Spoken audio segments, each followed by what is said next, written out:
Ano na minsan nabalot ng kontrobersya.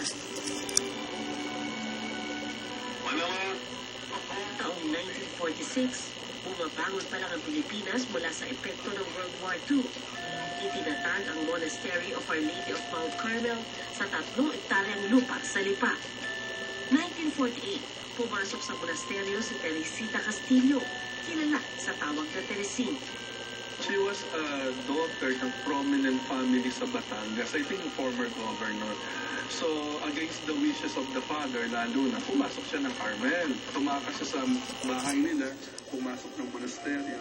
Dumating ang kuya niya, may barel, pinipilit sa palabasin. 88 taon na si Sister Teresing ngayon, na ayon sa ilang kaanak, masasakiti na, kaya hindi na namin siya nakausap.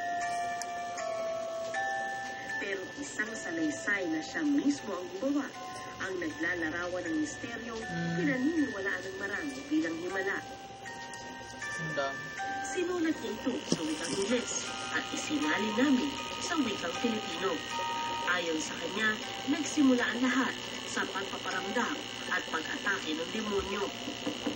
Nasa loob ako ng kwarto, nagdarasal, nang marinig kong 3 katok sa pinto. Wala naman ako nakitang pumasok. Maya-maya, nakarinig ako ng boses ng lalaki, magaspang at garalgal, na parang galing sa malalim at walang laman na sisidlan. 21 anyos pa lang si Sister Teresing noon. Halos 1 buwan pa lang siya sa kumbento. Ayon sa kanya, ikinagalit ng demonyo ang pagmamahal niya sa mahal na Birhen at sa kanyang mother prioress. Ayon kay Teresing, matapos ang ika-4 na engkwentro niya sa demonyo, nagsimula naman ang pagpaparamdam at kalaunay pagpapakita ng isang magandang babae. August 7, 1948. Sabado noon, nang makaamoy ako ng bangong katulad ng sa white lilies habang papunta ako sa aming selda. Kwarto pero sel ang tawag ng mga mongha. Nang marating kong selda, may narinig agad akong malambing na boses. Boses na mahirap ilarawan na nagsabing, "Anak, ang paghihirap ay mananatili sa'yo hanggang sa wakas ng buhay mo." Nakaputi siya, napakalinis at mahaba ang buhok. Ang kanyang mata ang pinakamaganda sa kanya. Nagsalita siya, "Huwag kang matakot. Pinadala ako ng anak ko para bigyan ka ng mensahe." Sinabi niyang ikinalungkot niya ang mga pagsubok na pinagdaanan ko. Sa puntong yon, naisip ko kung sino siya. Siya ang mismong Birhen Maria. Napanatag ang loob ko.